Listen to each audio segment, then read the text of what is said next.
Isaías 54:17, ele continuou provocando a Deus. Olha Deus, vai dizer, toda ferramenta preparada contra ti não prosperará, e toda língua que se levantar aqui no casebre vai cair por terra. Levante a mão e abra a boca para dar glória ao Pai.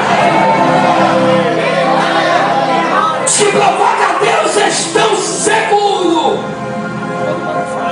Aí eu vejo Isaías provocando a Deus agora e falar: Deus, está escrito, sim, Isaías, quando tem um profeta, Deus fica de pé no trono, pastor Geraldo.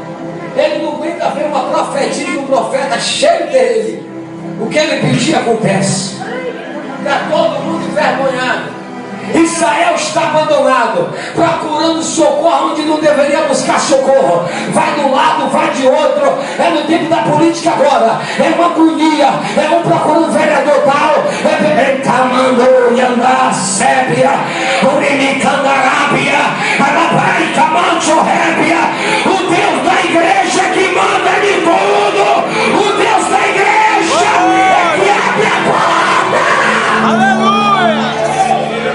Israel estava envergonhado. Escuta aqui, é só Bíblia. Aí Isaías 61, versículo 7, diz a palavra: no lugar da vossa vergonha tereis dupla honra, e no lugar da afronta vos exaltarei.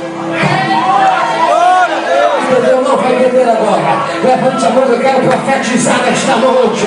Deus me trouxe aqui para dizer para você: quem tira a vergonha sua não é o prefeito, quem tira a vergonha